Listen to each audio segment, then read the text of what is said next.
pasaban, y el hermano le oró una y comenzó a danzar. Comenzó a danzar, siendo impía. Se le fue lo que tenía y terminó danzando y se arrepintió.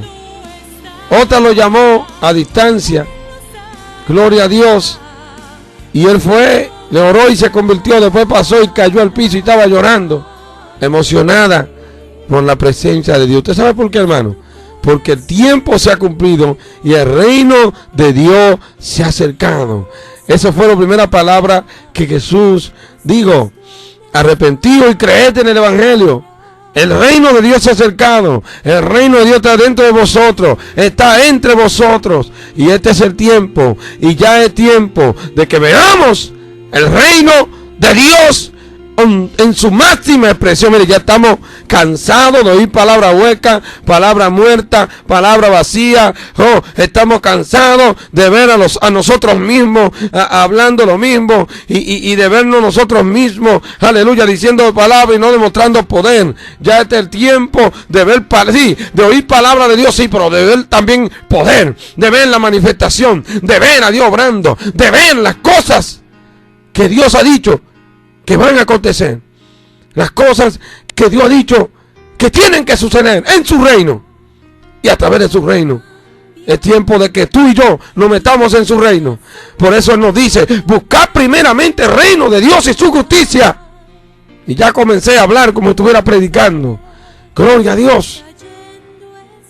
Pero óyeme bien, hermano, el que es dirigido por el Espíritu es como el viento, que no se sabe ni dónde viene ni a dónde va. Tenemos que ser como el viento, hermano. Y yo quiero eso. Tú tienes que anhelar eso también. Tenemos que ser dirigidos por el Espíritu. No por nuestra emoción, ni por nuestra mentalidad, nuestra ideología, nuestro intelecto, sino por la guianza del Espíritu, por la sabiduría del Espíritu. Óyeme bien, por eso el Señor te dice y me dice: buscad primeramente el reino de Dios y su justicia, y las demás cosas serán añadidas. Oye, en el reino de Dios está todo provisto. Ya Dios proveyó todo en su reino. Aleluya. Y Él, cuando una persona busca su reino, cuando una persona está bajo su reino, Él le sostiene, Él le mantiene, Él le da todo. Y óyeme bien, un siervo de Dios, un varón de Dios, estaba orando. Y mientras estaba orando, el Señor le dijo a él: fulano, ¿tú eres hijo mío o eres vecino mío? Oiga bien esa palabra, hermano. Oiga bien. ¿Tú eres hijo mío o eres vecino mío? Y el varón le dijo: yo soy hijo tuyo. Y el Señor le dijo suavemente: ve al cementerio y levanta a un muerto. ¿Usted está escuchando, hermano? ¿Usted me está escuchando, hermana? ¿Usted vio qué palabra Dios le dijo a ese hombre? A ese siervo de Dios. ¡Qué reto! Tú eres hijo mío. Ve al cementerio y dile a los muertos que se levanten. En esta noche, oye, yo tomé esa palabra para mí. Yo tomé esa palabra como un reto para mí. En esta noche el Señor te lo dice a ti como un reto. Tú eres hijo mío. Ve al cementerio y dile a los muertos que se levanten. Los hijos de Dios.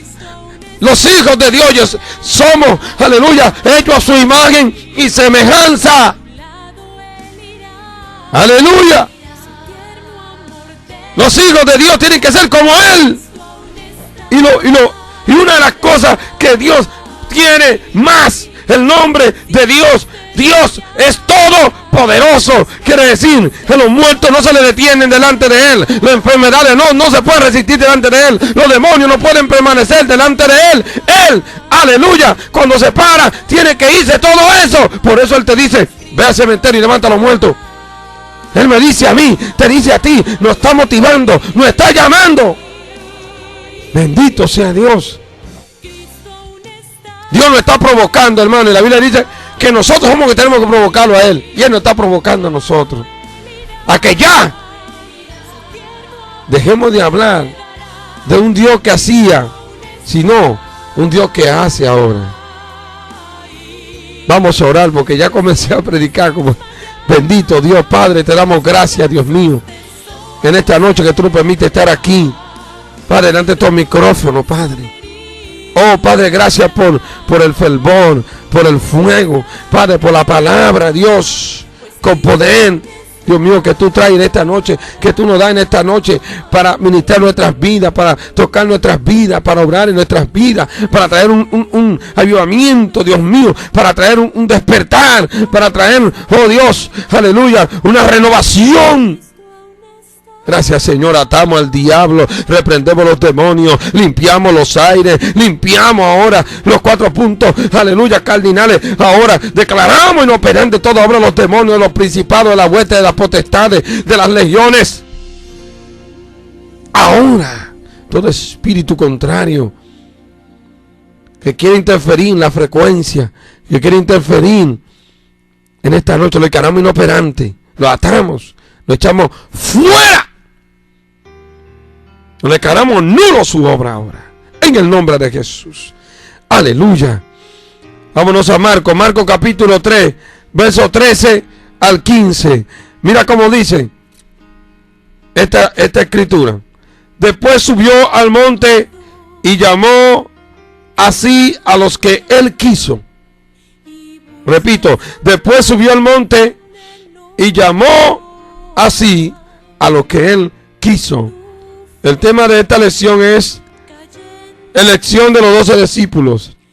El tema de esta escritura dice que después subió al monte y dice que allá llamó así a los que él quiso, así, y vinieron a él y estableció a 12 para que estuviesen con él y para enviarlos a predicar.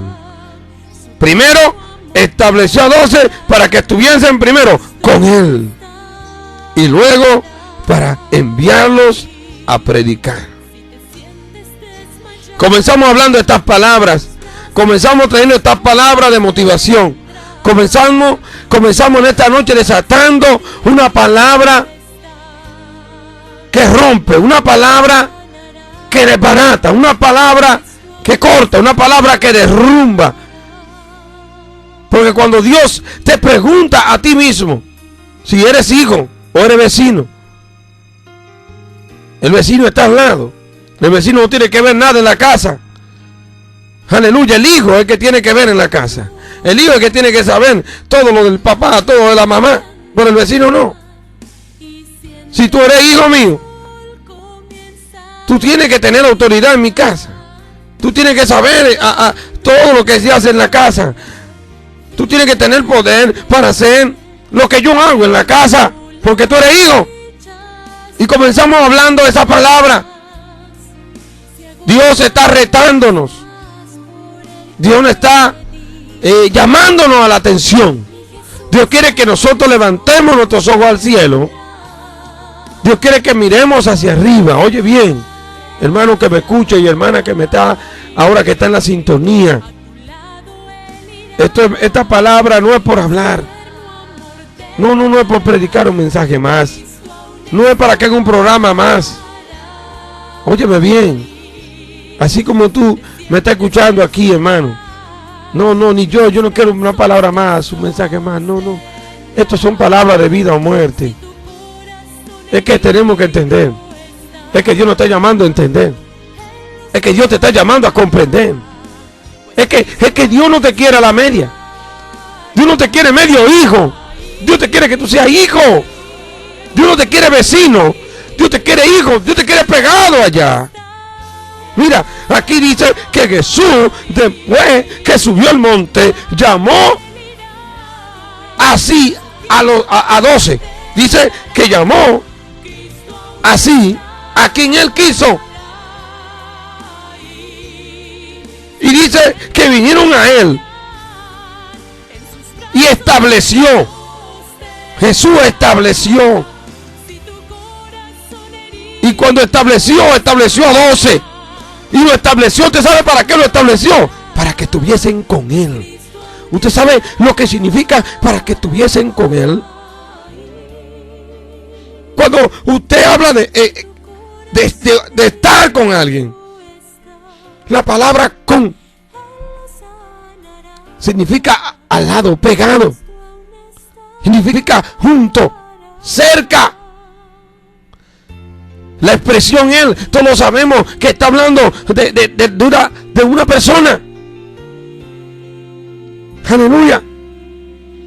Él, para que estemos con él. Dios nos ha llamado, Dios nos ha escogido. Dios, aleluya, desde el monte, desde allá de las alturas, dijo tu nombre, dijo tu apellido, y te llamó y te escogió. Óyeme bien, para que estés con él. Dios no te llamó para que estés fuera de él. Dios no te llamó para que te llames cristiano, pero vivas como si no estás con él. Dios no te llamó para que tú, aleluya, andes con una Biblia, pero vivas como si no estuvieras con él. Cuando a Pedro le fueron a preguntarle, estaban indagando los fariseos, los escribas, indagándole a él por qué hicieron ese milagro, que ese hombre se paró en la presencia de todo el pueblo. Pedro se paró con mucho denuedo, con una sabiduría tremenda. Y cuando ellos miraron a Pedro, le dijeron que se veía diferente Pedro. Se le notaba que había estado con él. Pedro había venido de estar en oración. Pedro había venido de estar en su presencia. Pedro había venido de estar en comunión con él, porque ellos siempre vivían con él. Aún escogieron a 7 diáconos para ellos, los apóstoles, dedicarse a la oración y a la palabra. ¿Por qué? Ellos no podían dejar la oración y la palabra, porque el Señor lo escogió para que estuviesen con él en la oración y en la palabra, para que estuviesen recibiendo la revelación de él, la palabra de él, el poder de él. Los fariseos se dieron cuenta de que Pedro había estado con él, porque Pedro era un hombre del vulgo, Pedro era un hombre no preparado, Pedro era un hombre no estudiado. Pero cuando usted se pega a Dios, cuando usted se acerca a él, cuando usted entiende que Dios le escogió para que usted esté con él, cuando usted entiende que Dios le escogió para que usted esté cerca de él, pegado a él, no a kilómetros, hermano, no a distancia, y haciendo cosas y haciendo y deshaciendo cosas, haciendo cosas por su propia mente, no, sino que cuando usted entiende que Dios lo llamó para que usted esté con él, Dios lo capacita, Dios le da palabra. Si no tiene, Dios le enseña a leer, Dios le enseña todo, Dios te enseña a hablar, Dios te enseña a expresarte. Cuando tú te pegas a él, oye, cuando tú te estás con él, cuando tú te ligas a él, cuando tú te mezclas con él, cuando tú te envuelves con él, cuando tú te haces uno con él, cuando nos hacemos uno con él, Dios nos capacita, Dios nos da palabra, Dios nos pone lo que quiere que nosotros hablemos. Y ellos se dieron cuenta que Pedro había estado con él. Aleluya. Y no pudieron seguir diciéndole nada. El Señor escogió a 12 y lo escogió para que estén con él. Hermano, la palabra de Dios nos dice en Juan capítulo 15: yo soy la vid verdadera y mi Padre es el labrador. Dice que todo pámpano que en mí no lleve fruto, dice que lo cortaré. Lo cortaré. Y el que lleve fruto, lo limpiaré para que lleve más. Separado de mí, nada podéis hacer. La clave es, hermano, que Dios te escoge. Dios me escoge. Pero no es para que tú y yo nos creamos que ya Dios me escogió ya. Yo soy la última Coca-Cola en el desierto. Yo puedo hacer por mi propia fuerza. Ahora yo le voy a dar órdenes a Dios, órdenes al Espíritu Santo, para que Él haga. No. Dios te escogió a ti. Oye, tú eres un vaso de barro. Según dice en 1 de Corintios, tú eres un vaso de barro. Somos una vasija de barro. Y el tesoro que está dentro de nosotros, que es el Espíritu Santo, ese tesoro, a Él es la gloria, a Él es el poder. A Él es que tenemos que rendirle homenaje y pleitesía con Él. Es pegado a Él, es unido a Él, es unido a la vid. Cuando estamos pegados a la vid, entonces recibimos la savia, entonces recibimos, aleluya, el sabor, el sazón. Recibimos la sal, recibimos esa luz que viene de Él. Porque de nosotros mismos no tenemos nada.